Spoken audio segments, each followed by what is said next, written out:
What is the purpose of dating? That is the topic for today. Recently, a friend of mine mentioned that I was a good dater back in the day. Basically, he was implying I could get a date and I knew how to play the dating game well. Reality was, I was horrible at the dating game because there's only one reason to date, and if you don't have this purpose in mind, you shouldn't be dating. More on that a little bit later. So what is the purpose of dating? This was the question I was asking a group of single sailors, and their responses varied. One yelled out, to get laid. Another said, to learn to communicate, gain confidence, figure out what you like and dislike in a partner, to get out there and see who you're compatible with. Another said, to get married or just to have fun.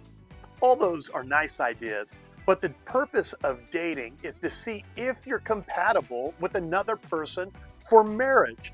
And dating relationships will end in either one of two ways. First, you'll either break up or it will go to marriage. Dating is the process of discovering who the other person is and if you're compatible for marriage. If not, break up. If so, get married. So when my friend said I was a good dater, I was a horrible dater. Why? Because a good dater gets married. A horrible dater is like a child and can't have the hard conversations or make the necessary commitments required for marriage.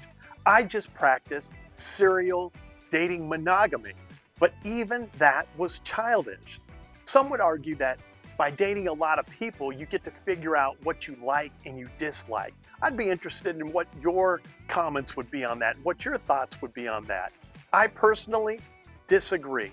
Reality is, the more you date, the more challenging it becomes because you discover all these great qualities from different people that you're pulling into your life, and you're trying to take all those great qualities and put them into one person, and it's not going to happen. Rather than dating to figure out what you want or don't want, and before you start playing the dating game with people's emotions and getting caught up in serial monogamy, this suggestion is what I would say is take out a piece of paper and ask yourself, what qualities do you want in someone? List out their physical qualities. List out what kind of personality, what values do you need to share? What beliefs are important to you now and also in your future? What humor do you enjoy? What energy levels do you both have to have? What type of temperament is good for you? How spiritual do they need to be? How ambitious of a person do they need to be? What kind of family do you want to have?